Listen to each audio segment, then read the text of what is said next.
Perfeito. Então, boa noite a todas e a todos. Então, sejam todos bem-vindos, professores, estudantes, comunidade acadêmica em geral, comunidade externa. Sejam todos bem-vindos para a discussão número 52 das conferências do NDR. O NDR, que é o Núcleo de Desenvolvimento Regional, tange ciências econômicas, de mestrado em economia, e o Programa de Mestrado e Doutorado em Desenvolvimento Regional e Agronegócio. Então, hoje, a conferência, a gente conta com a participação do professor doutor Peri Shikkida e do doutorando Luciano Barros, o título da conferência vai ser Criminalidade e Fronteira, a importância da interação NDR-UniOeste e Instituto de Desenvolvimento Econômico e Social de Fronteiras, o IDESF, para estudos qualificados. Eu, primeiramente, vou fazer uma breve síntese do currículo dos palestrantes, currículos de ambos, que é bem amplo, bem grande, então vai ser mesmo somente uma pequena síntese. Então, o conferencista Luciano Barros é economista pela UEPG, Universidade Estadual de Ponta Grossa.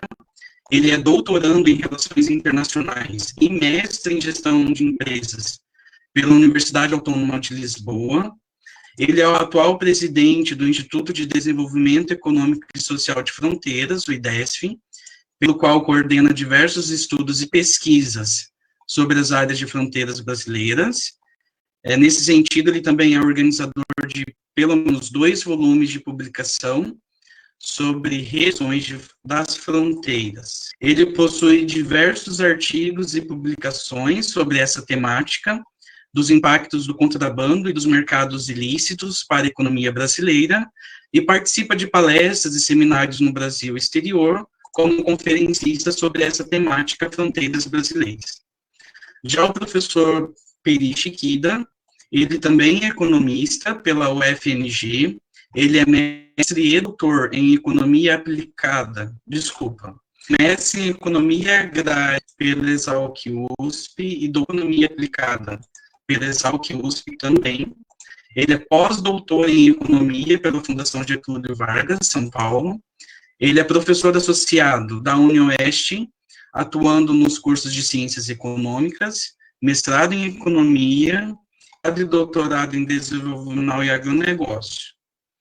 O professor Peri, presidente da Sociedade Brasileira de Economia, Administração e Sociologia Rural, conhecida como SOBER. Ele é membro do Conselho Nacional de Política Criminal e Penitenciária do Brasil, tendo sido, inclusive, o relator do Plano Nacional de Política Criminal e Penitenciária, que eu imagino que ele vai discorrer sobre isso depois.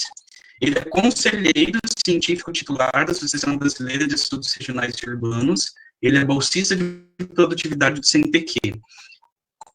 Ele atua em diversas áreas do agronegócio e desenvolvimento, principalmente sobre agroenergia, agroindústria canavieira, cadeias produtivas, cenários econômicos, e tem sido cada vez mais destaque e ganhado renome nacional nos estudos sobre a economia do crime. Então, desde já agradecemos a disponibilidade dos nossos conferencistas, e antes de passar a palavra para os senhores, lembramos a todo o público que as conferências podem ser vistas e revistas na página do NDR do Facebook, na qual está sendo transmitida ao vivo, hoje, simultaneamente, igualmente na página do IDESF. E no canal do YouTube. Então, vocês têm várias plataformas para poderem assistir, divulgar, e também comentar e ajudar a enriquecer os nossos debates. Os links das redes sociais, elas já foram divulgadas aqui no chat público da sala virtual, e depois ela vai ser divulgada novamente. Também informamos que hoje está acontecendo o lançamento virtual do site do Centro de Ciências Sociais Aplicadas, do CCSA Toledo, da UniOeste Toledo, que contém todas as informações sobre os cursos que que abrangem o centro e projetos que estão acontecendo e que já aconteceram, e muito mais. Não deixem de acessar, é um site muito interessante. O site é www.ccsaunioestetoledo.com. Antes, agora sim, finalizando, pedimos aos ouvintes que mantenham os seus microfones e webcams desligados enquanto não estiverem interagindo, e também lembramos que as perguntas e comentários que vocês, porventura, venham a fazer, podem ser feitos em qualquer momento durante a apresentação dos conferencistas, tá? Para isso, vocês podem o microfone e fazer de forma oral, ou utilizando o chat público. Ou também nos comentários dos vídeos ao vivo do Facebook do NDR. A gente vai estar monitorando, juntamente com os professores que fazem parte do NDR, para ver eventuais perguntas. E caso haja, eu vou estar interferindo aqui na palestra para fazer a pergunta para os senhores. Então, com a palavra, os nossos conferencistas, Luciano Barros e Peixe Equida. É com vocês. Boa noite, Luciano, Mário, professores, alunos, mestrado, doutorado, graduação e convidados. O Luciano falou para eu falar primeiro. Normalmente são os convidados, mas eu vou obedecê-lo, tá ok? Então, vamos lá. A minha fala inicial... Deixa eu só cronometrar aqui, que eu tenho que falar um pouquinho. A minha fala inicial vai no sentido de agradecimento, corroborando o que eu postei em redes sociais, né? Então, assim, eu agradeço aos criadores dos seminários NDR, os professores Cristiano e Carlos Gonçalves. Os seminários NDR estão dando qualidade não só para a UniOeste hoje, como para o Brasil todo, com essas apresentações virtuais. Nesse sentido, Luciano e colegas, eu sugiro que sejam mantidas as transmissões virtuais também nas presenciais, quando tudo retornar, se Deus quiser, prestigiando quem está fora de Toledo, sobretudo os nossos egressos. Sou obrigado a lembrar também da criação do NDR, o Jandir conhece bem a história. Uma hora, Jandir, ela precisa ser colocada no site antes que venha um e diga que foi ação coletiva. Ele tira o mérito desse e passa para quem não merece. Eu não gosto muito dele, embora existam algumas construções coletivas, evidentemente, mas não é esse o caso.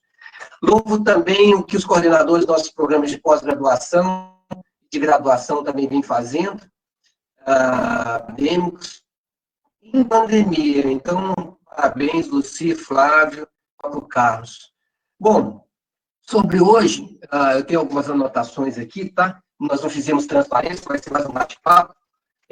Sobre hoje, o título da nossa apresentação virtual é Criminalidade Fronteira, a importância, no caso, NDR no Oeste, desce para estudos qualificados. Com a presença do nosso egrégio amigo Luciano Barros, produtor de vinhos também, quem tiver a oportunidade de trabalhar, e sempre quando posso, a gente consegue, a gente faz profícuas parcerias. Mas por que a importância da interação universidade-empresa? No Brasil, muitos pensam que a universidade é a universidade. Para mim, a universidade é a instituição mãe das outras, né?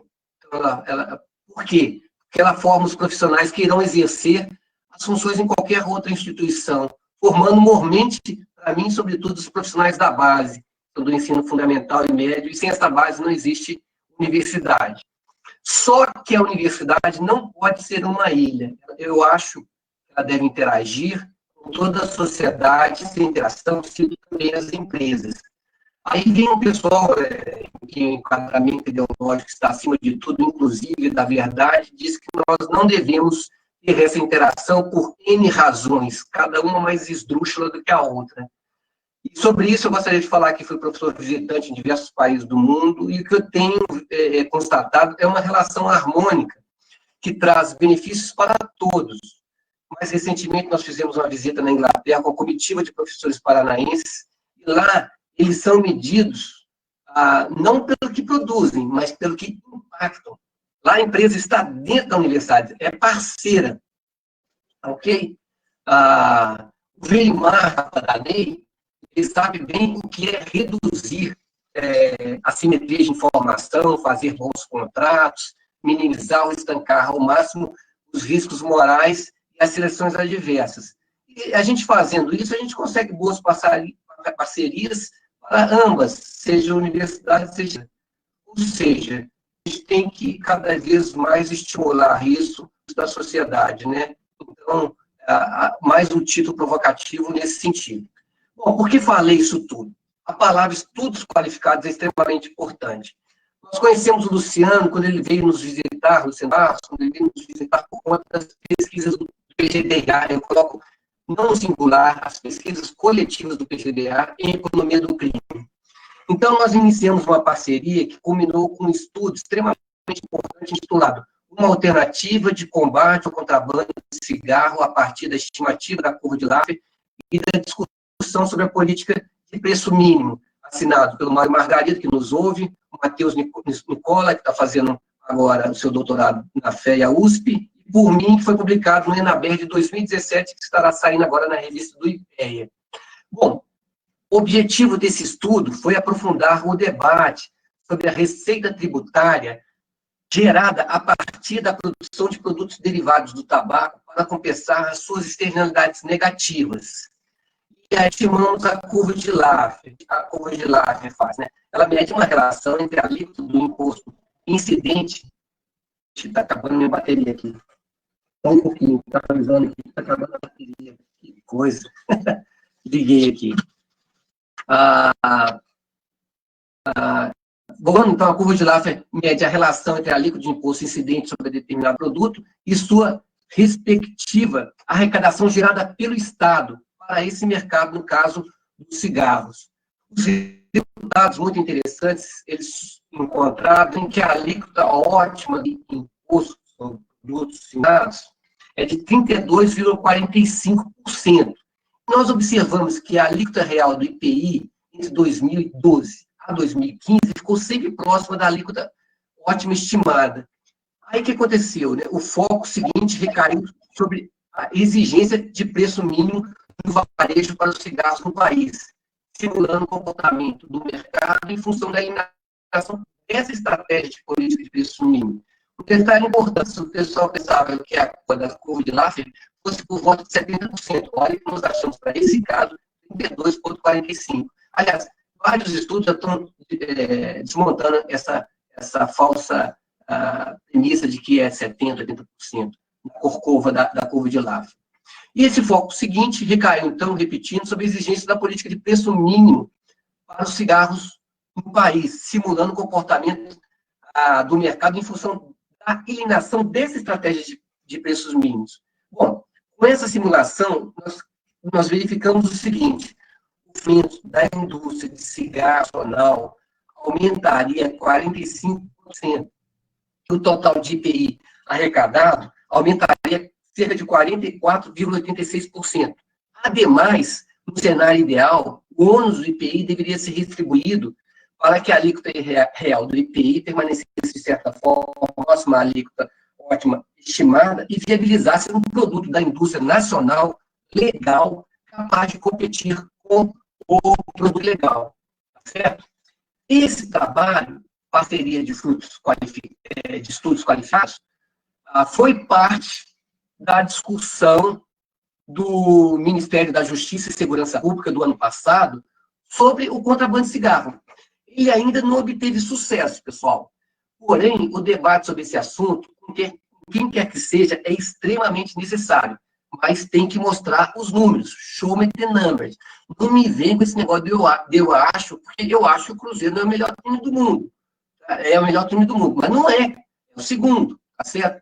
Então, para a gente poder eliminar o contrabando que só traz problemas no Brasil, é necessário esse debate. Esses problemas são de ordem econômica, de saúde, de segurança pública, etc. Agora, vamos lá. Por que o contrabando de cigarro ocorre? Primeiro, alta tributação. Entre 70% a 90%. E esse 70% a 90% vai depender do ICMS do Estado. Aí o produto substituto, obviamente, vem o que vem. E quem é ele? É o cigarro contrabandeado. E a tributação do cigarro contrabandeado é, na média, 18%. 18% vis-à-vis contra 70% a 90%. O contrabando de cigarros movimenta anualmente cerca de 10,9 bilhões de reais. Estima-se, o Luciano sabe muito bem disso, que sua rede de colaboradores só na região de Foz do Iguaçu seja de 15 mil pessoas. A corrupção gerada por esse tipo de delito está na ordem de 1 bilhão de reais. Sugiro que os colegas assistam o documentário muito bem feito, Cigarro do Crime. Uns mais ou menos 40 minutos. Nós perdemos também cerca de 12,12 bilhões de reais anuais em arrecadação de impostos. E, pasmem, 20 mil empregos formais. Aí o pessoal da economia do trabalho vai me perguntar, o que são esses empregos formais? Os indiretos, os induzidos e os diretos, que deixam de ser gerados por conta do contrabando de cigarros nesse nosso país. Detalhe importante, um maço de cigarro contrabandeado custa, na média, R$ 3,44. E o maço nacional, o preço médio é 7,51 centavos. Uma coisa também que é bom, quando não quero estimular ninguém fazendo cigarro, pelo contrário, a taxa de sucesso da operação de contrabando é de 90% em média. Ou seja, em média, 10% do volume é apreendido. Nas nossas pesquisas de campo, com as pessoas que fazem esse tipo de delitos, contrabandistas, dá 95%, ou seja, entre 90% e 95%, muito alto. Quando o sujeito é pego, né, e ele é réu primário, normalmente ele pega uma pena de prestação de serviços e ou pecuniária. Ou seja, a dissuasão, né, tão bem discutida pelo colega Cristiano Oliveira, professor da FURG, juntamente com Marcelo Justus, Marco Jorge, para mim, os ícones da economia do crime, passa longe da questão do contrabando de cigarros. E também, nós estimamos, o Mário é extremamente competente para isso, junto com o nosso doutorando hoje na USP, o Matheus Nicola, a elasticidade de preço da demanda no Brasil. Então, quando a gente está, os nossos alunos de economia, ó, elasticidade, inelástico, elasticidade de renda da demanda, tem utilidade, e muito. Então, chegamos ao seguinte resultado, ele é 0,25, menos 0,25, ou seja, é muito pouco sensível à variação de preço, portanto, inelástico. Então, se o preço do cigarro aumentar em 10%, a quantidade consumida de cigarro, no nosso professor Carlos, diminui em 2,5%. Ou seja, é um produto inelástico, pouco sensível à variação de preço.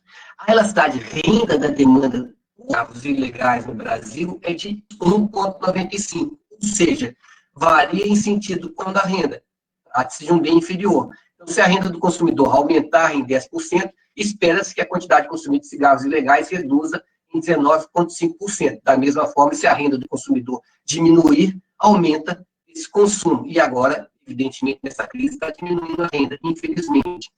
Uma coisa que nós fizemos, comparamos os estudos feitos no Rio Grande do Sul com traficantes, pessoas que fizeram furto e assalto, fundamentalmente, com o trabalho que a Helena Níquel fez no Paraná, com, fundamentalmente, os contrabandistas de cigarro, e também com a da Josineide, foram as mulheres que foram para o tráfico e outros tipos de crimes no Acre, ou seja, Rio Grande do Sul, Paraná e Acre. Vejam bem vocês, pasmem bem, para 63% no Rio Grande do Sul, nossos entrevistados com a margem de confiança muito alta e a margem de erro baixa, 63% falaram que o benefício do crime econômico, fundamentalmente no Rio Grande do Sul, tráfico, roubo e furto, 63% está falando que o benefício está maior que o custo, ou seja, está dando lucro, certo? No Acre, quase o mesmo valor, 63,7%, aqui só mulheres, hein? Tá? Questão de gênero sendo destacada aí. E no Paraná, na questão do contrabando de cigarro, 73% falaram que o benefício é maior que o custo. Ou seja, está tudo rentoso nessa atividade ilícita, infelizmente. Uma outra comparação que nós fizemos, ganho médio trabalhando, ele a 50% mais ou menos, para falar a verdade, 49,3% do ganho médio das atividades do tráfico. Aí eu comparei novamente o Paraná com o Rio Grande do Sul, e estados similares também, aqui o caso do Acre com as mulheres. Tá? O custo médio do contrabando equivale a 36,1% do custo médio do tráfico. E o saldo médio, que é o resultado líquido do contrabando, equivale a 59,4% do tráfico. O que quer dizer isso? Quer dizer o seguinte, que, no caso do tráfico, é mais rentoso, porém, o custo é maior e é maior, porque as pessoas não vão pagar pela prestação de serviço ou pecuniário, vão para a cadeia. E é um tipo de crime que normalmente troca muito tiro com a polícia. E aí nós calculamos a média de vida desses delinquentes, seja também por contrabando de cigarro. Pasmem vocês que dá uma média de 25,5 anos. Ou seja, é muito pouco. Você não vai ser vovô, em hipótese alguma, no mundo do contrabando, do mundo do crime, de tráfico, essas coisas todas que a gente salientou aí. Aí eu pergunto para os senhores, né? Como combater o contrabando de cigarros com poder de polícia? Detalhe importante. A polícia vem fazendo um trabalho muito bom, o Luciano sabe disso, destacando, sobretudo, o programa Vigia do Ministério da Justiça e Segurança Pública, e a taxa de sucesso do contrabando de cigarros não é porque não há polícia, é porque o benefício, aqui, o custo está aqui embaixo. E tem muita gente nesse exército de listas, né? 15 mil pessoas só em Foz do Iguaçu, a estimativa real, é muita gente, né? E você não tem estudo de efetivo policial para fazer uma vigia bem feita naquela região de fronteira que é bastante extensa, não só ali como no Brasil todo. A repressão por isso é extremamente, né, para nós reduzirmos a oferta do produto. Porém, ela não é suficiente. Um problema certo, de tamanha complexidade, a gente precisa estabelecer ações inteligentes que impactam na demanda do produto. Por isso que a gente estuda a economia do crime também. E isso somente pode ser feito por via de preços, de forma a permitir que a indústria legal possa competir com a ilegalidade. Aí a gente coloca isso, o pessoal vem mete peia na gente falando que a gente está defendendo a indústria do tabaco. Cara, a gente está combatendo uma ilegalidade. E com o aumento dessa receita, a gente pode usar esse dinheiro para destinar a exatamente esses programas antitabagistas. Finalizando, os cigarros formais no Brasil diminuiu, mas o informal não. A estratégia de aumentar impostos aumentou as receitas do governo para a área aqui, período limitado, digamos, até 2015. Desde então, as receitas e a base de tributação no nosso Brasil vem reduzindo, onde já se observa que em 2019 o valor da evasão se equipara ao valor das receitas do governo. A ilegalidade segue aumentando, onde em cada 10 cigarros consumidos, 6 são ilegais, ok? Isso é um absurdo, porque o custo dessa medida está sendo menor do que o seu benefício, não está sendo inteligente. É preciso que haja uma solução que atenda à demanda dos consumidores, só tem à sua disposição parte do mercado ilícito para seu consumo de cigarros. Aí, tem uma pergunta que nós fizemos, que é sobre a equação do Becker. A equação do Becker é o seguinte: quando a pessoa vai fazer uma atividade ilegal, ele pensa na sua utilidade, no seu benefício, vis-à-vis dos seus custos. Quais são os seus custos? É o custo de ser, a probabilidade de ser preso, que é um custo, a casa cair, certo?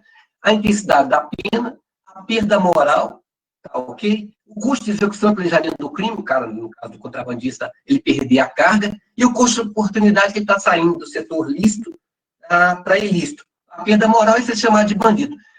Então, normalmente, em qualquer localidade séria, se você pergunta para as pessoas o que você vai temer, ele falaria assim, ó, é ser preso e depois a intensidade da pena. A nossa surpresa, com 41,4% dos respondentes, eles assinalaram que a perda moral é a grande preocupação dele. Esse é chamado de contrabandista. Perda moral. Aí depois, bem distante, vem 28,8% a probabilidade de ser preso. E depois custo de execução e planejamento do crime, porque ele perdeu a carga, 12,6%. A intensidade da pena, 9,9%, e o custo de oportunidade, 6,3%. Ou seja, está tudo errado. Está tudo errado. Bom, estou aqui com 18 minutos, me pediram para falar 20 minutos, finalizo aqui, que gostaria mais de ouvir o Luciano, e depois, se o Mário quiser fazer alguma colocação, uma frase, só um pouquinho, Carlos, uma colocaçãozinha aqui.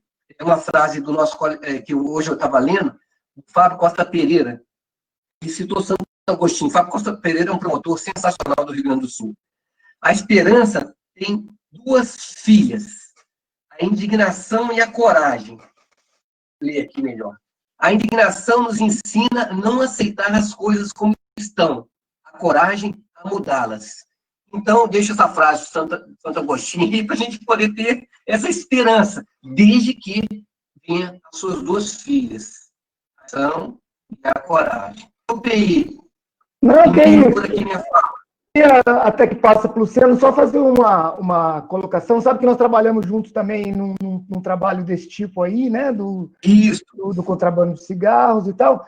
E a minha parte nesse trabalho, né? Não vamos falar muito isso, mas só de forma geral, ela tinha uma abrangência um pouco mais de equilíbrio geral, né? Então, quando a gente faz uma análise, por exemplo, de elasticidade ou coisa do tipo, é uma análise com tudo mais constante, variando o preço ou variando a renda do consumidor.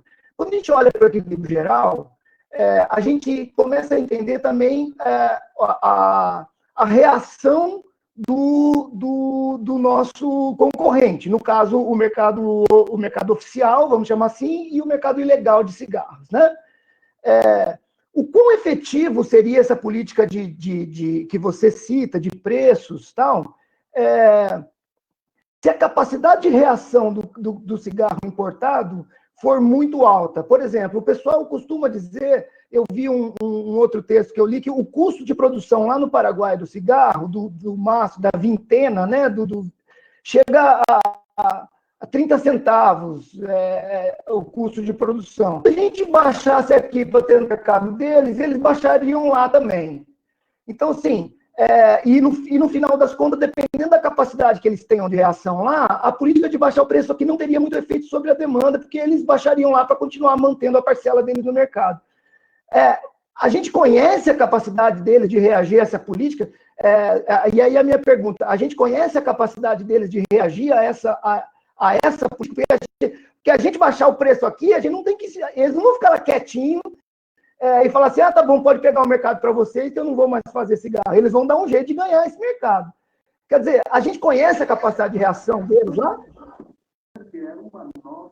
Então, Carlos, essa pergunta é tão importante. Já conhece aquela piada do motorista, que eu vou deixar para o motorista, Luciano, brincadeira.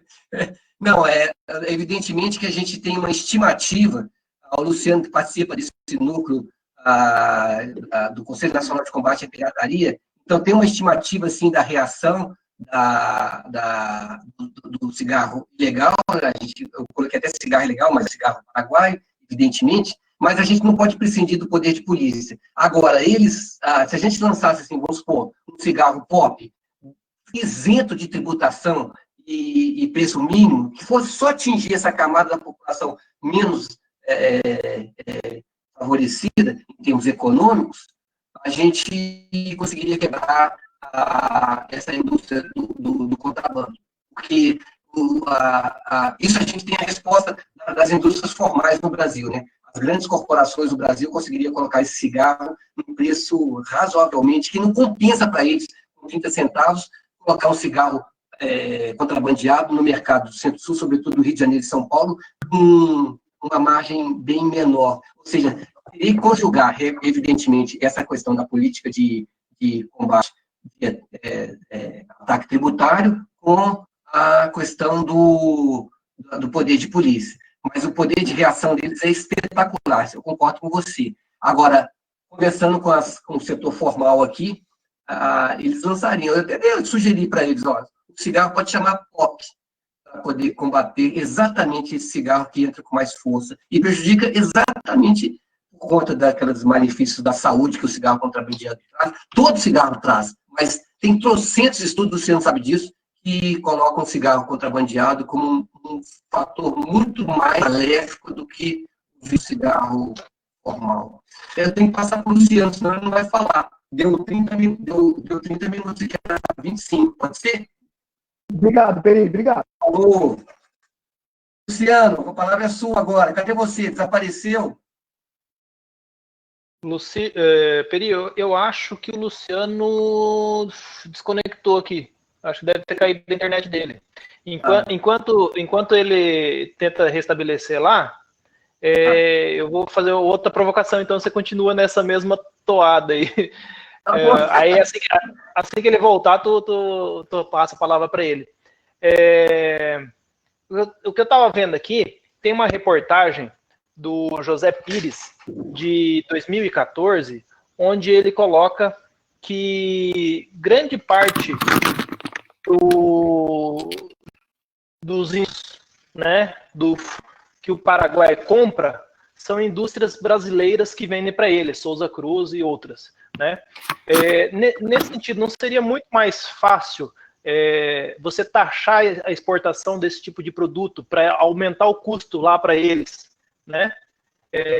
Do que outros tipos de política? Claro, claro. Mesmo que a gente não venda esse tabaco para eles, o fumo in natura mesmo, ele tem outras de abastecimento. Né? A indústria de cigarros, Tiano e o pessoal que está ouvindo aí, vocês têm que ouvir esse vídeo, né, que eu citei para vocês aí, sensacional, dá uns 40 minutos para ver como que essa indústria... E outra coisa, essa indústria do contrabando, antes, ela era, conforme aquela reportagem que eu vi para o Estadão, ela era uma indústria, de certa forma, até algumas décadas atrás, amadora, um contrabando mais pulverizado, com free riders, etc, etc. Agora não. Agora, quem está comandando, de certa forma, o tráfico, o contrabando, são organizações criminosas e a milícia.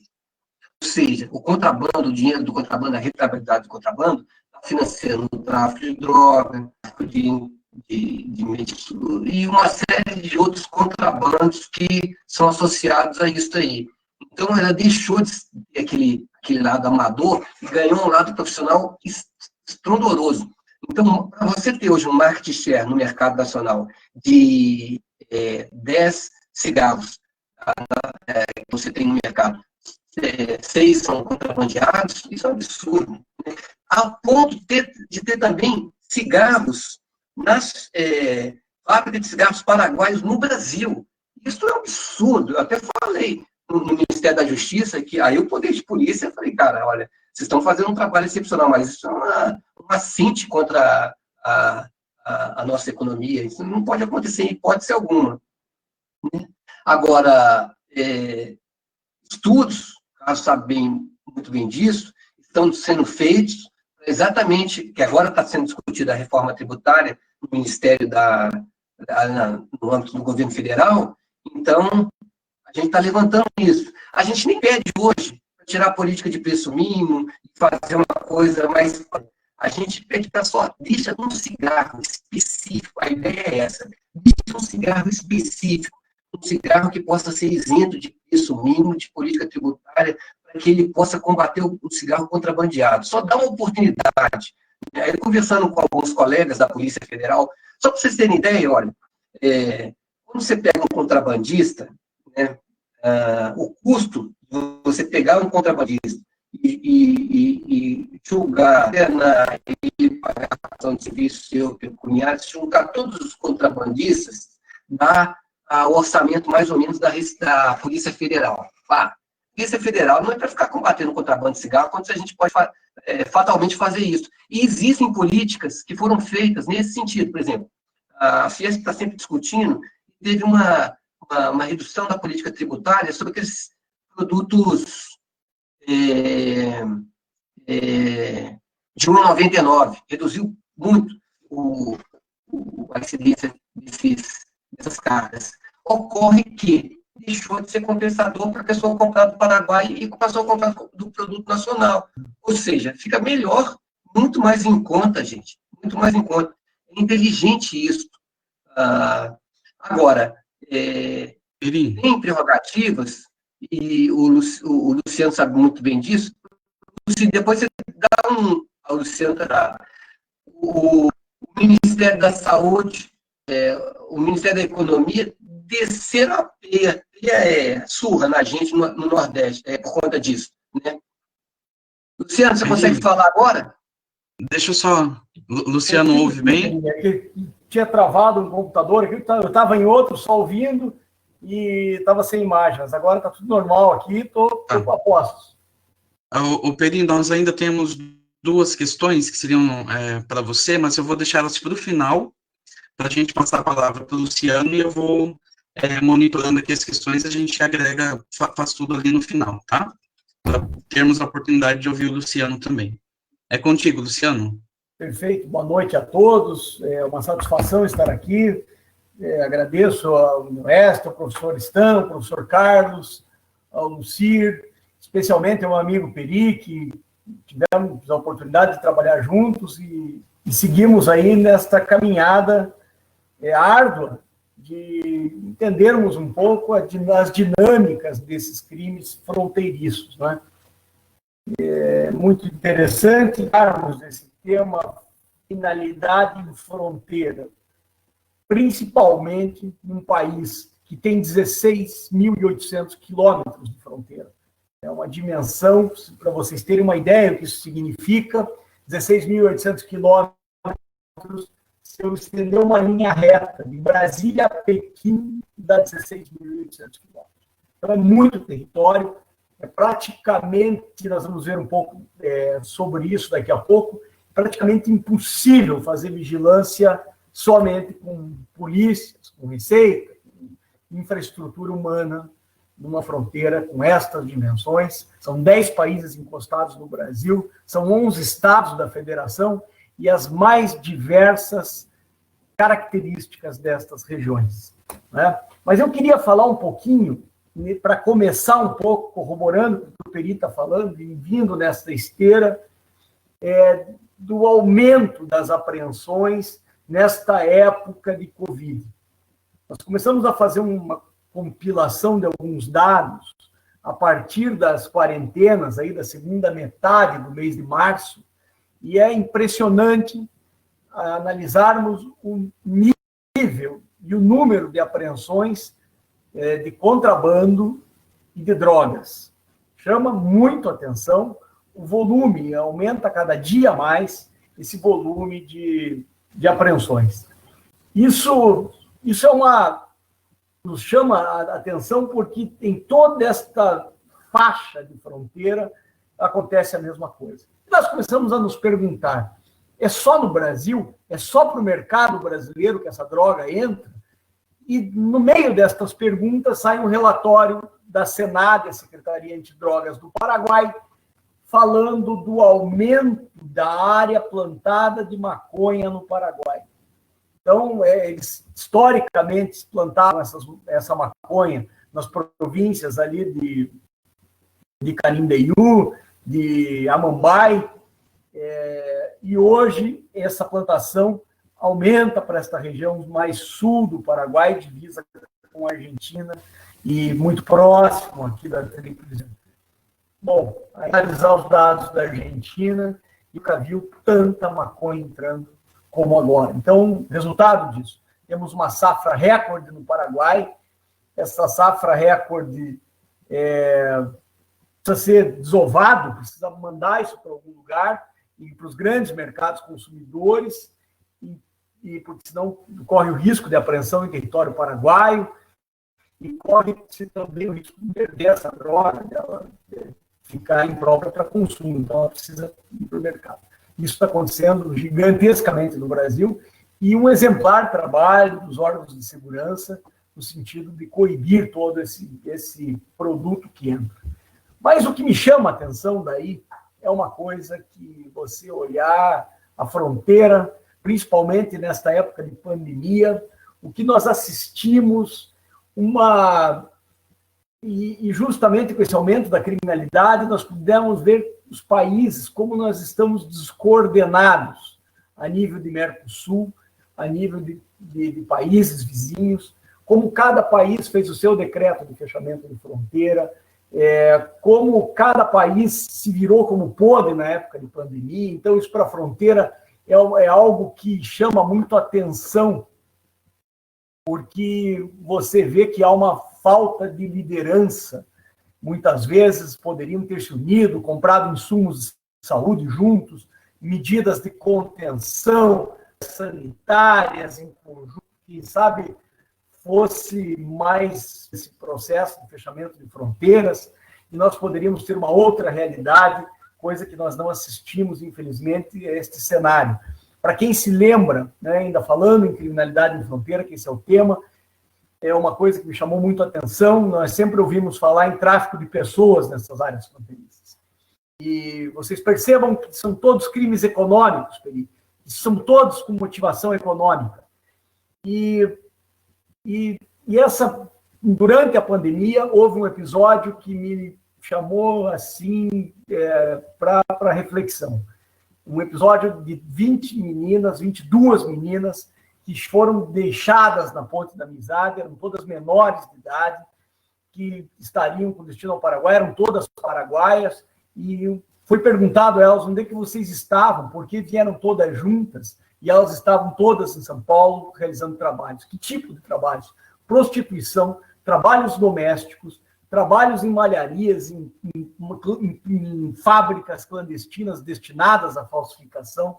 Então, há sim grupos organizados que lucram muito com esta miséria humana, e me parece que numa situação dessa, quando o rio abaixa, as pedras, os carros, os peixes, tudo que estava ali começa a aparecer, né? E isso nós estamos vendo. Então, é tráfico, é contrabando, é tráfico de pessoas, tudo aquilo que a gente não imaginava que fosse possível, até a recepção de um problema humanitário. O Paraguai demorou para receber muitos dos seus pares, deixando os caras dormirem 3, 4 dias em cima da Ponte da Amizade, com intempéries, com problemas muito sérios aí. Então, rondando a fronteira, que nós não assistíamos há muito tempo.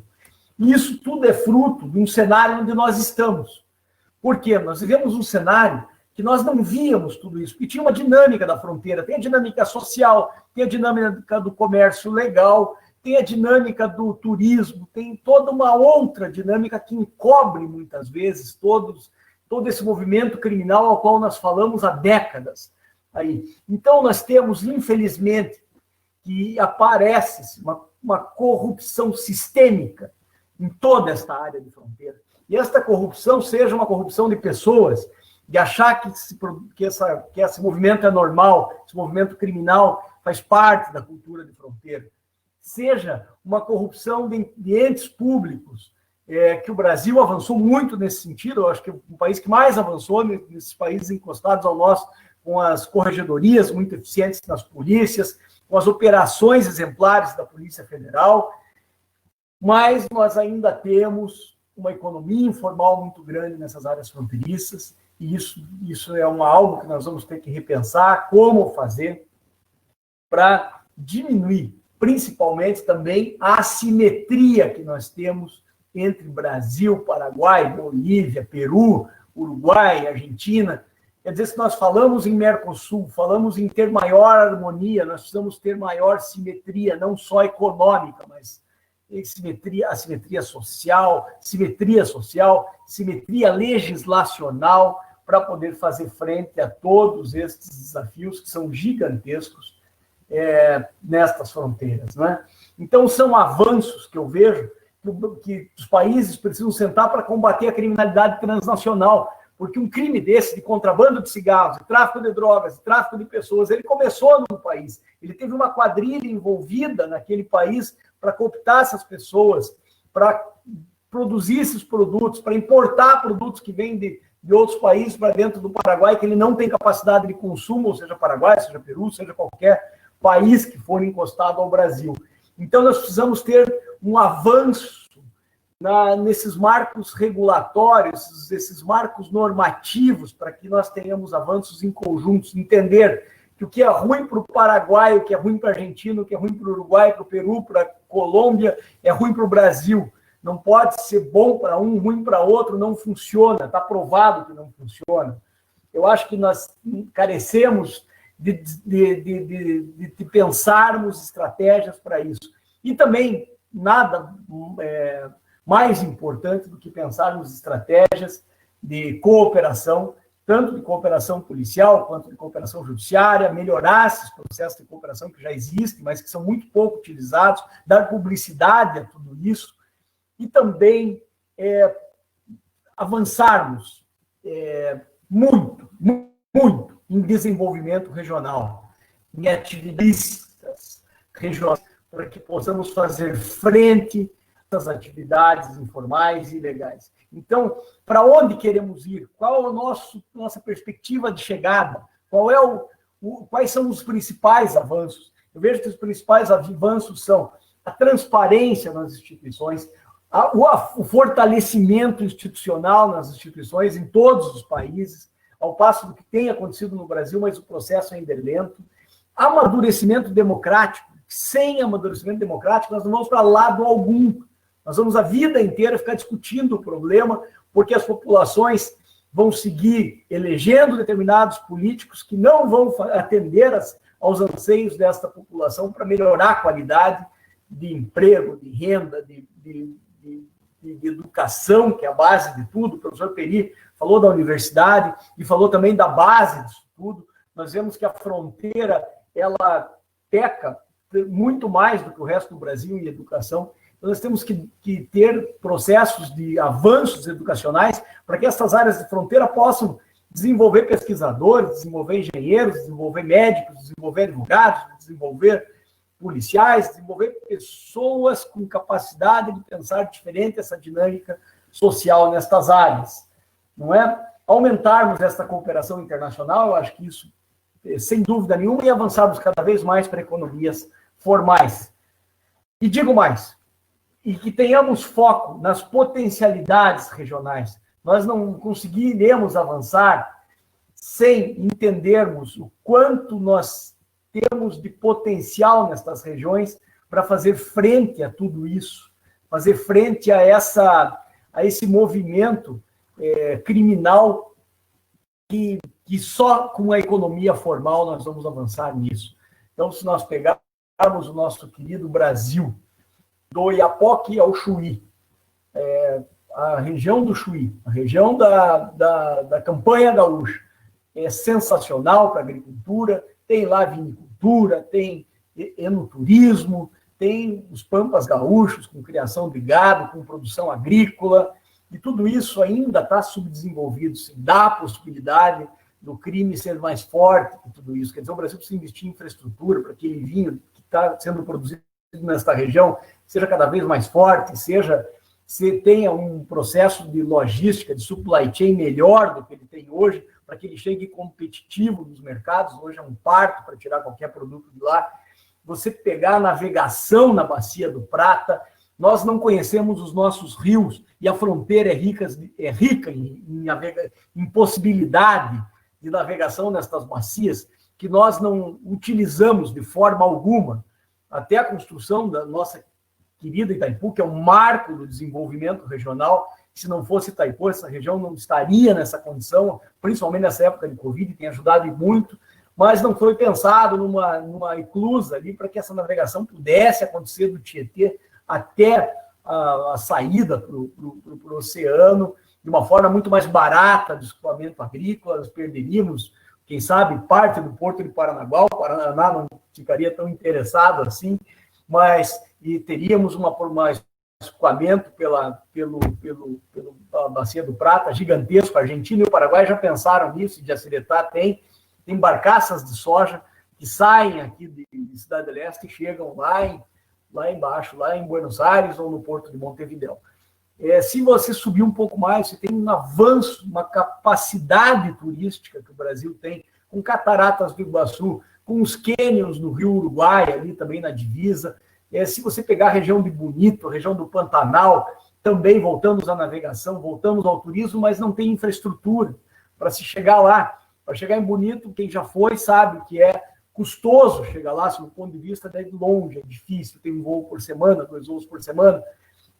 Então, o Brasil precisa investir em infraestrutura para fazer frente a esses mercados ilegais nestas zonas de fronteira. E a Amazônia, dizer o que da Amazônia, não é? Esse universo, esse desconhecido, com capacidade de produção de medicamentos jamais vista. Os estrangeiros já sabem disso, nós não sabemos muito pouco da nossa Amazônia. A nossa capacidade de extração mineral de forma responsável, sustentável, me parece que esse governo tenta um início disso, uma discussão nesse sentido, mas ainda é pouco, ainda precisa ser mais eficiente nesse processo, precisa conhecer a fundo isso tudo. Nós ainda pecamos e deixamos que o crime vá lá retirar terras raras, vá lá retirar minério, vai explorar a Amazônia com mercúrio, vai poluir os rios da Amazônia, o lençol freático, e nós perdemos a cultura indígena, que é riquíssima em sabedoria, em condições de trazer esta riqueza toda para dentro da nossa cultura ocidental e essa cultura nossa europeia, americana, podia interagir com essa cultura indígena de forma muito mais rica, essa troca de experiências, e nós não fazemos.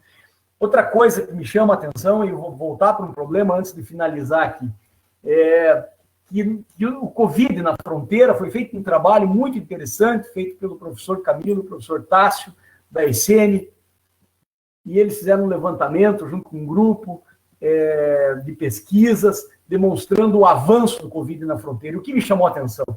Que na região norte, onde nós temos uma baixíssima concentração urbana de pessoas, e você tem uma maior avanço do Covid nessas regiões e nas tribos indígenas do que no sul. Agora o sul começa, no inverno, a aumentar muito esta disseminação do Covid, mas me parece que nós temos um desafio maior, porque o Covid tem agido de forma agressiva as classes merecidas da sociedade. Então, quando nós falamos em locais onde estão desprotegidos, onde há uma precariedade, o Covid tem sido mais pesado, mais difícil de enfrentar este problema que nós vivemos. Então, os desafios são gigantes, mas temos potencialidades, o Brasil é muito rico, os países que estão encostados no Brasil também é o mesmo território, são territórios muito parecidos, lá e cá, que alguns usam melhor, o Uruguai usa melhor do que nós, a questão do vinho, a questão da traçabilidade, lá e nós usamos mal. É assim por diante. A coisa segue em todos os países que estão encostados, só com cooperação nós vamos avançar. Finalizando aqui, eu queria fazer um convite. No dia 16 de julho, às 17 horas, terá início, nós vamos ter um painel as inscrições estão abertas no site do IDESP, idesp.org.br. Esse painel contará com a presença do secretário da Receita Federal, Dr. Barroso, atual secretário da Receita Federal do Brasil. Também o ex-ministro, general Sérgio Etchegóin, que participará desse painel, junto com o pesquisador, Dr. Tássio Frank, da ICM, e Dr. Tomás Espósito, da Universidade Federal da Grande Dourados. O debate será os horizontes nos arcos de fronteira do Brasil, ou seja, vamos debater todos esses temas, eu sou moderador desse debate, acontecerá dia 16, portanto, semana que vem, quinta-feira, estão todos convidados, será uma honra tê-los conosco lá. Bem, falei bastante, quase como em tom de corrida de cavalo, muito rápido, mas era isso esse é um recado, assim, que temos a dizer sobre os desafios que temos na nossa fronteira. Muito obrigado, professor Luci, pelo carinho aí, professor Peri, e a todos que estão nos ouvindo. Muito obrigado, Luciano, obrigado também, Peri. São temas muito interessantes, dá margem para muito debate. Nós temos aqui algumas questões que foram feitas pelas mídias sociais todas. Eu vou fazê-las em ordem como elas foram descritas, tá? Conforme elas foram chegando para nós. Então, primeiramente, para o Peri.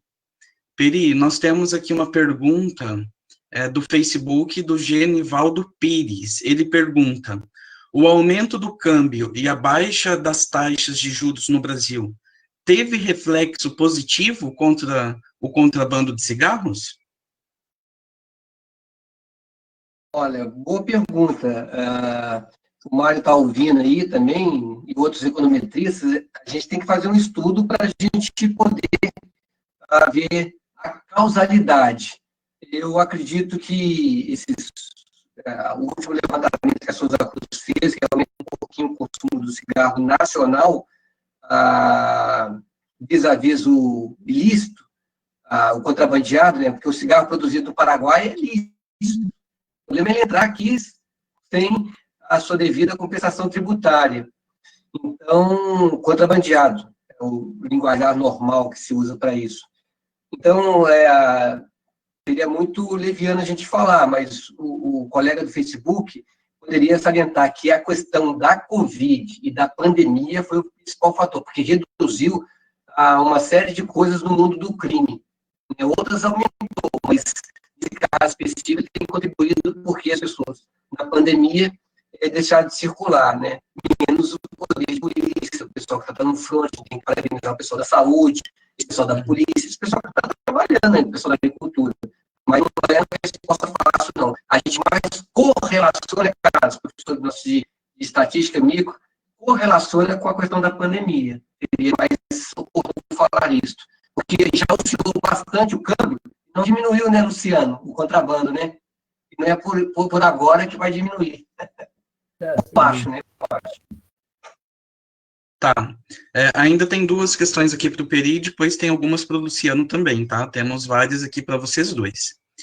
Talvez ainda nessa mesma linha, Peri, eu imagino, talvez até na mesma linha de resposta. Também do Facebook, da Eliane Rodrigues, ela pergunta: existe alguma estimativa do quanto se movimenta na fronteira com o crime organizado em relação a emprego e renda?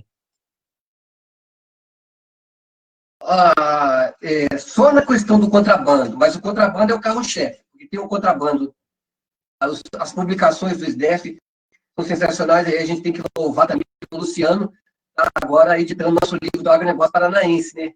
Não sei se o pessoal está sabendo, mas é o Luciano aí, do agro paranaense.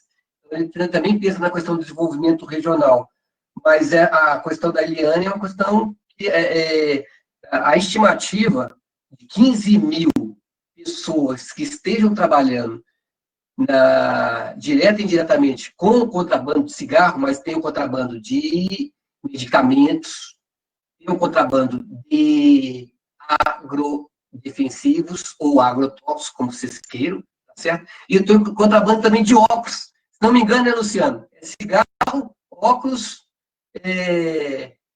medicamentos e defensivos agrícolas, são os grandes, né? Mas o carro-chefe é o cigarro, e o cigarro realmente movimenta 15 mil empregos. A gente você conheceu a pessoa, deve estar nos ouvindo, a gente está querendo estudar agora os meninos que estão deixando de estudar, eles, não sei se a Zelimar está nos ouvindo, os meninos que estão deixando de estudar para se integrarem ao contrabando de cigarro, mais jovens, e, portanto, não estudam. Então, mas isso eu não estudei, eu peguei já os mais, passou de 18 anos, que já pega cadeia e pena de prestação de serviço pecuniária. Então, a gente está querendo entrar nesse mercado. E tem muita gente, segundo as estimativas que são ainda informais. Uhum. E tem muito a ser estudado ainda, não é, Peri? A última pergunta específica, só para o Peri, depois a gente passa para as questões para o Luciano, que é do professor Valdir Galante. Peri, visto sua fala de que a atividade ela é profissional, o follow the money seria uma medida viável? Sensacional a pergunta do Valdir.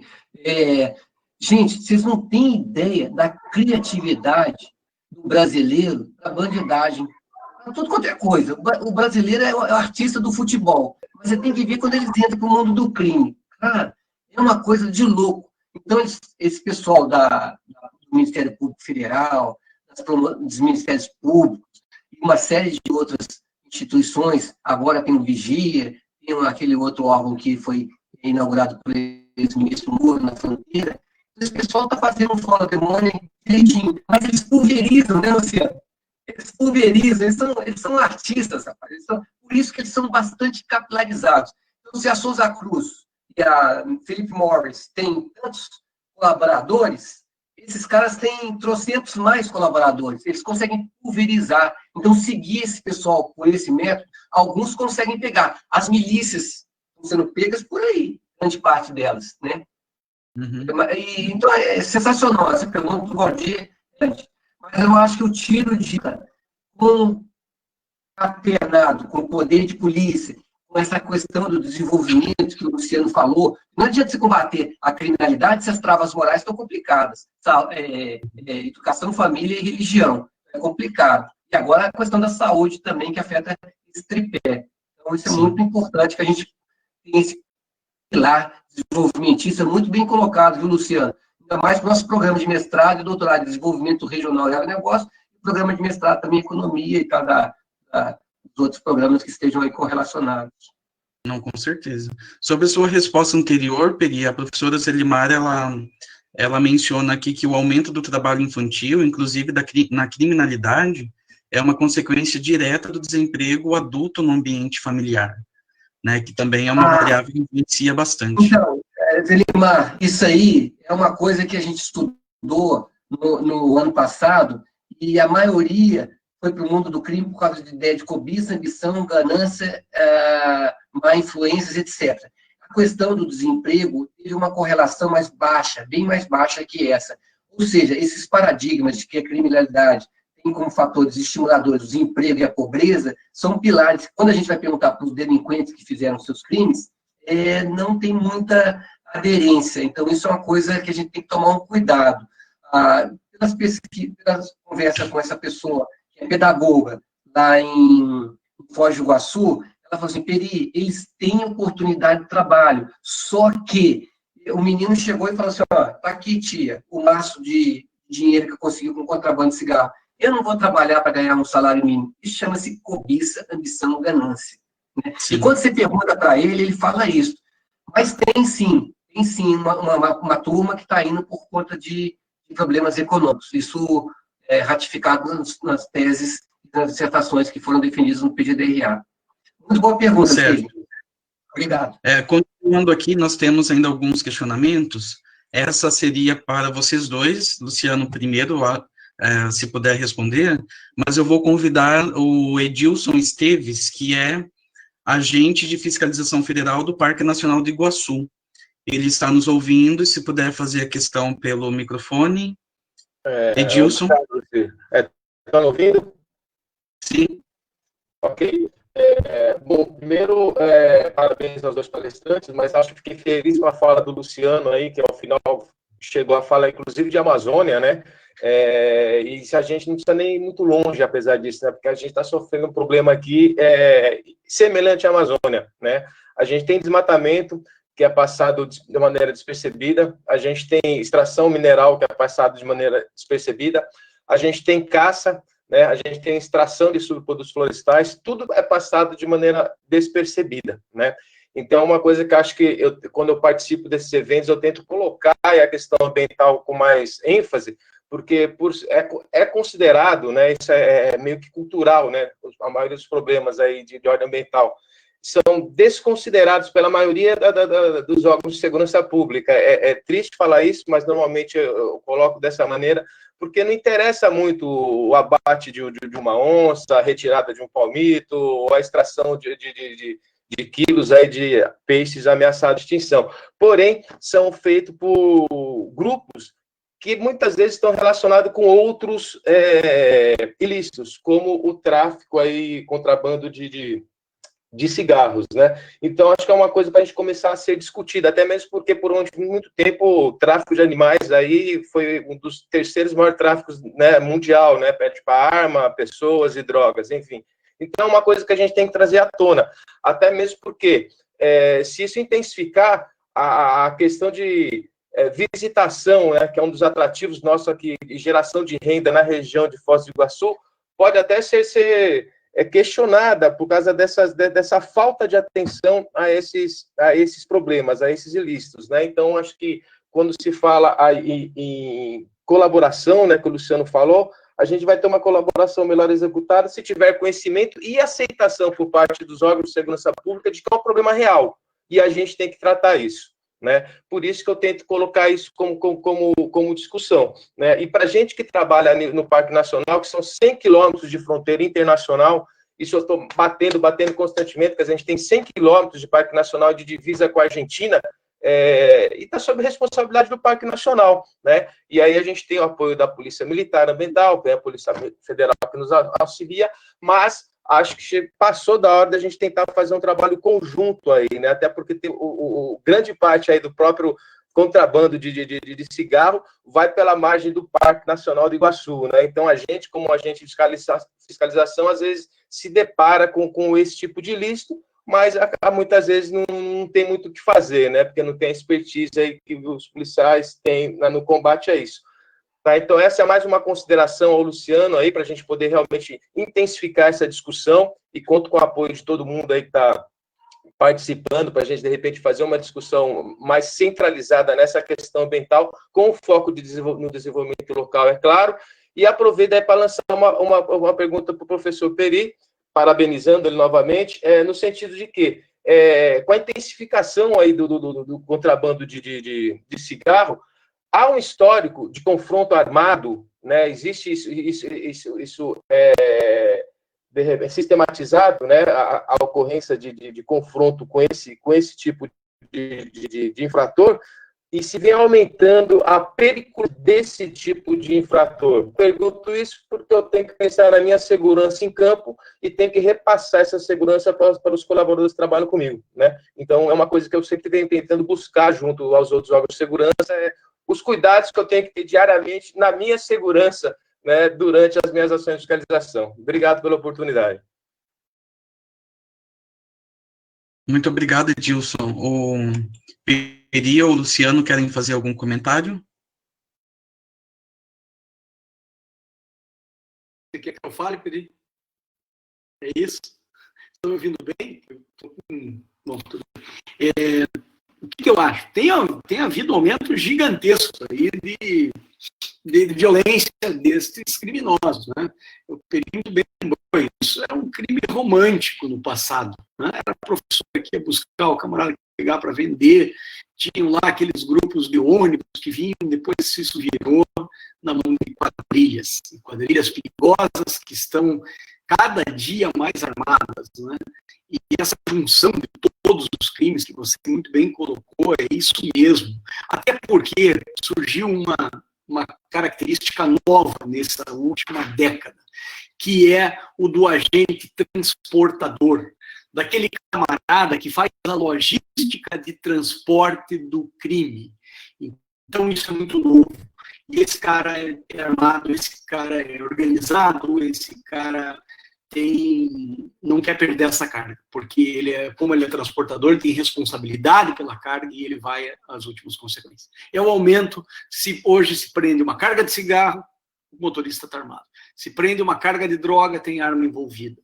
Então, isso sempre esteve, tem sido muito presente, né? Então, há que se pensar em realmente melhorar essa questão.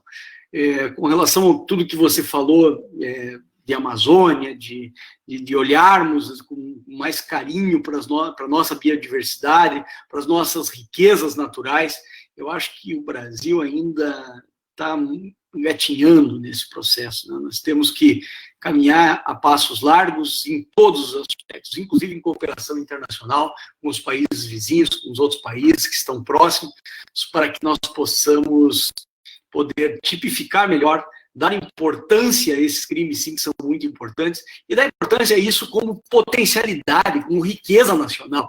E aí, sim, a história da onça, você vai abrir uma estrada do colono no meio do Parque Nacional, para dividir o Parque Nacional, e você vai acabar com toda a biodiversidade ali, porque você dividiu, porque quer passar carga de caminhão Tem cabimento um negócio desse? Lógico que não.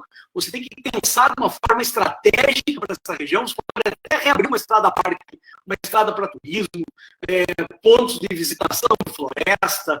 Você pode ter interação, mas com responsabilidade. Agora, abrir para caminhão, você sabe o que acontece quando abre para caminhão. Então, quer dizer, que essas discussões o Brasil começa a ter, me deixa realmente angustiado em ver a qualidade, muitas vezes, dos nossos representantes que não conseguem enxergar 1 ano, 2 anos, 3 anos para frente, quem dirá 50, 100 anos para frente, que acabar com o processo de biodiversidade. Então, isso é muito importante.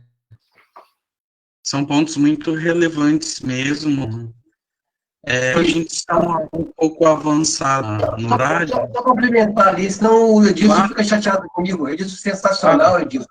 Eu concordo com você, finalizando, enquanto a gente estiver perguntando para os delinquentes, bandidos, como queiram, né? Para mim é bandido mesmo, né? Esses termos nem pejorativo, não sou esse negócio de bandido bom e bandido morto, não tem esse negócio comigo, nem bandido é vítima da sociedade, não tem esse negócio não, bandido é bandido, certo? E quando você pergunta para o bandido, ele fala que é bandido. Aí, esse problema dos enquadramentos ideológicos aí que criando esses paradigmas. Mas, enquanto a probabilidade de ser preso estiver bem aquém da perda moral e de outros fatores de custo, e a intensidade da pena praticamente não existir, o nosso país não vai ser sério, não, nesse aspecto. É lógico que a gente compreende, eu gosto muito de conversar com esse pessoal da sociologia, do serviço social, esse pessoal todo, porque o pilar desenvolvimentista é esse tripé, né? Família, escola, religião e outros sustentáculos a mais. Agora, o nosso Código Penal é muito complicado. Segundo o Bruno Carpes, promotor do Rio Grande do Sul, estudioso dessa área, super estudioso, o Brasil prende pouco e prende mal, tá certo? E quando você prende o sujeito por um crime hediondo, ele tem uma série de regalias. O pacote anticrime, o Plano Nacional de Política Criminal e Penitenciária, que foi esboçado ano passado e colocado já está vigente, pelo menos o plano. Então, essas ideias, a gente tem que realmente fazer com que essa intensidade da pena aqui, seja ao juízo do que ocorreu, né? Então, a gente tem que fazer essa reforma, tá certo? E a probabilidade de ser preso também tem que aumentar, evidentemente, mas eu concordo com você. Só para finalizar, Luci, Edilson, a gente está fazendo um estudo, está o Alan ali ouvindo, que é o meu orientante de mestrado, sobre suicídio policial. Isso afeta, inclusive, a saúde do pessoal de segurança pública, Luciano. Afeta o pessoal de segurança pública. Então, a gente vê, não estou falando que bandido bom, bandido morto, não. Mas, cara, se o problema está afetando, inclusive, os órgãos de segurança, porque eles prendem, o cara é solto, depois o cara vem e troca tiro com a polícia, como o colega lá no posto de gasolina, lá que tomou um tiro na cara, não foi nem abordagem, foi baleado. Isso não pode acontecer. Não pode acontecer em hipótese alguma. Mas, para isso, é necessário exatamente essa esperança de mudar o nosso país com leis e punições exemplares. E outra coisa, nós pesquisamos agora 95% de confiança, 6% de margem de erro para policiais do eixo Cascavel, Toledo e Foz do Iguaçu. O que eles mais querem? Leis e punições exemplares. Em segundo lugar, muita base educacional. Os caras não são bobos, mas eles estão no front combatendo esse pessoal. Quando veio aqui, que ele pediu para eu responder para ele em WhatsApp, tá joia? Nas instituições, não é, Peri, de forma resumida. Isso. Nós estamos avançados na hora, mas tem só mais uma questão que chegou até mim agora, que foi feita no Facebook, além de vários elogios, tá, para vocês dois, Luciano, Peri, tanto no Facebook, por exemplo, pela Silvânia Kasmierski, de Foz do Iguaçu, pela Helena Níquel, aqui no chat público, nós também temos vários elogios do Alan, nosso mestrando, do Weimar, do Jandir, do Bruno Gonçalves. Então, uma última questão para a gente fechar essa rodada de questões, da Helena Níquel, para o Luciano. Ela fez pelo Facebook. Caro professor Luciano, qual o papel, ou pelo menos qual deveria ser esse papel das instituições junto ao caso do problema de prostituição e contrabando nas fronteiras? Ela pergunta se tem algum projeto ou alguma solução para retirar essas crianças, jovens dessas atividades. Minha querida professora Helena, que satisfação saber que você está conosco. É uma honra tê-la aqui. Helena, esse é um tema exatamente muito complexo, né? Com relação ao trabalho infantil aí, tão explorado, a Câmara Técnica de Tráfico de Pessoas, ligada à Câmara Técnica de Segurança em Foz do Iguaçu, tem feito um trabalho muito bacana e muito importante nesse processo, que é de conscientizar, de demonstrar com dados e também com cases, com casos, onde isso vem acontecendo nessas regiões de fronteira, para que a gente consiga aí primeiro entender como é que funciona esse crime, esse tipo de crime, quem são os players, quem são os principais cooptadores desse tipo de mão de obra infantil e tudo isso. E depois poder fazer o devido acolhimento a essas vítimas, que é tão importante. A partir do momento que você tem essas duas bases, você consegue atingir o terceiro, que é a repressão a esse crime. Né? Entender melhor isso nesse caminho consegue. Agora, para conter contrabando, sinceramente, eu imagino que é um crime econômico, medidas econômicas, medidas com inteligência, desta, como o professor Peri propõe nesse estudo, e tantos outros produtos sejam analisados de forma mais técnica, para que a gente não fique a vida inteira correndo atrás do mesmo problema. E eu vejo também que o Brasil, com 16.800 quilômetros de fronteira, precisa investir em tecnologia para enfrentar esse problema, senão nós não vamos conseguir. Não adianta botar um homem de mão dada na fronteira, um do lado do outro, que você não tem gente para 16.800 quilômetros. Então precisa investir em tecnologia. Nas estradas, pontos de vigilância na fronteira, drones de alta. Vamos ter que pensar, sim, em securitização de forma mais organizada. O Exército tem feito através do CISFRON, mas ainda falta bastante coisa. Obrigado. Perfeito, Luciano. E só para enfatizar que um dos temas aqui, inclusive do título, não é, do bate-papo, né, é essa importância de interação, NDR, o IDESF, né, essas instituições que são muito importantes nesses estudos, né, e o que o Luciano, o discurso do Peri a gente já conhece, né, dos estudos que ele faz dentro do PGDRA e do PGE, mas o que o Luciano nos traz e enfatiza bastante é essa participação que as pós-graduações, especialmente as nossas de Economia e Desenvolvimento Regional e Agronegócio, têm a contribuir, e essa importância nesses estudos, né, sobre criminalidade em fronteira, sobre a potencialidade dos municípios, sobre as alternativas de desenvolvimento regional, para diminuir essa questão da criminalidade e das atividades ilícitas na região, não só oeste, mas da fronteira brasileira de uma forma geral, né? Então, aqui, para finalizar, além de agradecer o Luciano e o Peri, né, antes de fazermos o encerramento final, eu só gostaria de comunicar que nós já temos outras conferências do NDR agendadas, já temos uma agenda bastante completa para o mês de julho, mas eu vou enfatizar as da semana que vem, que é a conferência número 53, na segunda-feira, com a mestranda Ana Luísa de Andrade, do PGDRA, com o tema Mobilidade Urbana e Segregação Espacial, uma análise sintático-espacial da cidade de Cascavel, Paraná. E na quarta-feira, dia 15, a doutoranda Carla Rodrigues, também do PGDRA, ela vai estar debatendo sobre o novo marco legal do saneamento básico brasileiro.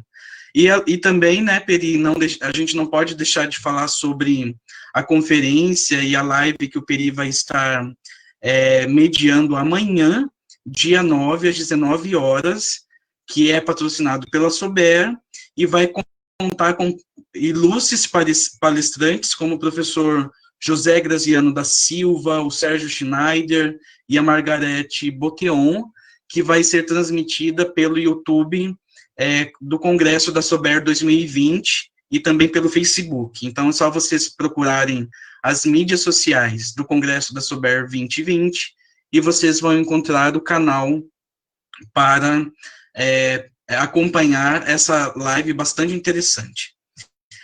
Pessoal, mais uma vez, agradeço a participação do Luciano e de todos os nossos ouvintes. Temos vários egressos aqui, o professor Cristiano até menciona que temos egressos de 2004, penso que do curso de Economia, né, Cristiano? Mas temos egressos aqui do PGE, do PGDRA, alunos regulares, comunidade externa, então muito obrigado a todos. E eu passo a palavra, então, para o Luciano e para o Peri, para fazerem um fechamento. Bem, Luciano primeiro. Obrigado, Peri. Claro. Bom, eu, primeiramente, mais uma vez, gostaria de agradecer a UniOeste, a organização do evento, a toda essa condição de abrir esse debate, de colocar esse debate em tela em alto nível, né? Então, que se repitam mais vezes isso, Luciano. Estou de parabéns. Eu acho que é uma postura da universidade sair em frente a esses temas que interessam e cada vez mais abrirmos linhas de pesquisa para que possamos avançar nesse desenvolvimento. E agradeço ao meu amigo Peri pela oportunidade. Peri? Sigo as palavras do Luciano. Não, é uma frase em épocas de currículo Lattes, falseado, e também tem, a gente que estava falando aqui da criminalidade econômica, mas tem a delinquência acadêmica, viu? Então tem uma frase que eu gosto muito do Bruno Capps: titulação não encurta orelha, nem oferta honestidade intelectual. Repito, ó, titulação não encurta orelha, nem oferta honestidade intelectual, né? Frase do Bruno Capps. Então, os nossos alunos, os ouvintes que estão aí, na academia a gente tem que ser muito sério, fazer um trabalho sério, sem plágio, sem autoplágio, porque depois fica nesse negócio aí, né? Sendo igual o nosso ex-ministro, que nem foi ministro, né, Luciano? Que situação mais constrangedora, né? Mas só para falar que o PGDRA, o PGE, o curso de graduação, o NDR, da nossa querida Crislane, então, de parabéns pelo trabalho que vem fazendo. Muito obrigado novamente. Então, para encerrar, mais uma vez agradecer, convidar a todos para acessar as nossas mídias sociais, se inscrever nos nossos canais do YouTube e das outras mídias. E, Luciano, sempre que tiver alguma atividade patrocinada pelo IDESF, nos encaminhe que nós ajudamos a divulgar, né? Nós queremos ser um canal de divulgação das boas iniciativas regionais, e vocês têm muitas. Então, ajudamos a compartilhar. Da mesma forma, agradecemos vocês terem transmitido essa live no Facebook de vocês. Isso é muito bom para nós todos. Então, muito obrigado mais uma vez e tenham todos um excelente descanso e uma excelente semana. Obrigado a todos.